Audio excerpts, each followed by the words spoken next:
Hi there. Phoebe made the mistake of wandering by, so I snagged her so she could say hello. Good morning, everyone. And as you can see, she's absolutely thrilled to be on camera, as am I. So thank you so much for being here today. I have a new addition to my shelf, the companion journal to One Nation Under God, which is called Pray for the USA. And I remain very excited to have ventured out on this self publishing journey, and we'll see where the Lord takes all of that. The past couple of weeks, my family and I have been traveling. We spent a week in Gatlinburg with my husband's family, which is always a wonderful time of fun and food and fellowship with one another. And last week, we were on a church youth retreat in Cincinnati, which was also a wonderful time of fun and fellowship and worship. 2 weeks of being around other people reminded me that at my core, I am an introvert. For many years of my life, I thought I was an extrovert because I really love being around people and I'm very social and very curious about others and love to hear their stories and ask them questions about themselves. So I thought I'm obviously an extrovert because I just enjoy the company of other people so much. But then as I got older, I realized that yes, I do love being around other people, but I definitely have a limit to that exposure. Over the years, as I've recognized that, I have embraced the fact that I am actually an introvert, which generally when people meet me are very surprised to hear that because they're like, oh, but you are so friendly and you like talking to people. And I say, yes, but that is not my default setting. My default setting is definitely solitude. One thing that truly reinforced that reality to me was when I became a mother, because obviously when you have babies, you have another human being with you 24/7. And as much as I loved being around my babies all day, every day, there were definitely times when I needed a break. I needed to recharge. And bless my husband, he was amazing. So often he would walk in the door after class. He was at seminary at the time. Both of my children were born when my husband was in seminary.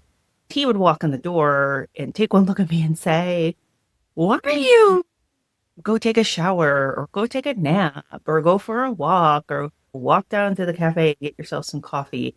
And I appreciated that he really saw my need in those moments that I needed time to myself.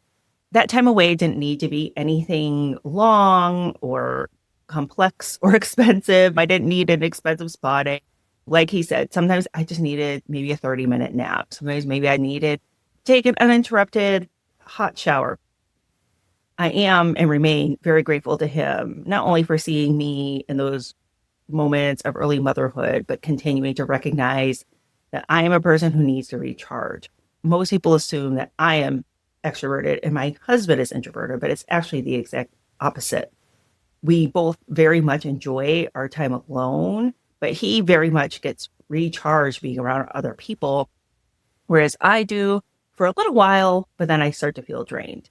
Obviously, as a pastor, him being extroverted is a very good and necessary characteristic. For me, being a writer and an editor, being an introvert is sort of par for the course.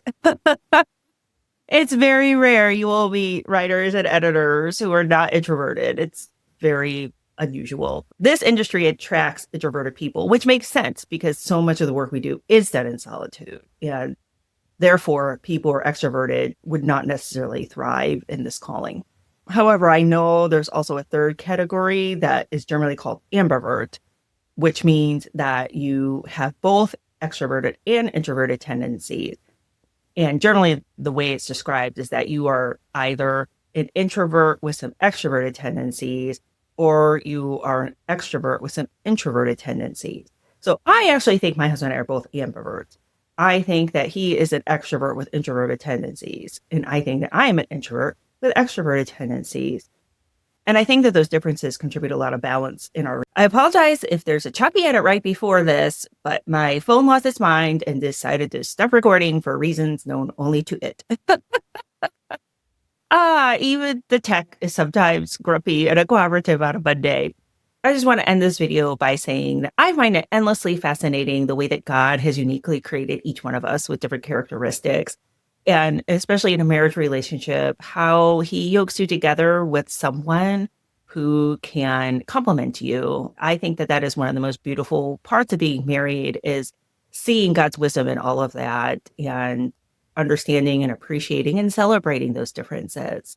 I mean, honestly, if you were the same as your spouse, life would be so boring and marriage would be totally unappealing. And I'm just grateful to God for his intentionality in the way that he beautifully melds together different personalities with different characteristics to create an entirely new family that is something new that never existed in the world before, and that he may be glorified in that. So as you go about your week, I pray that the Lord is with you this day and always.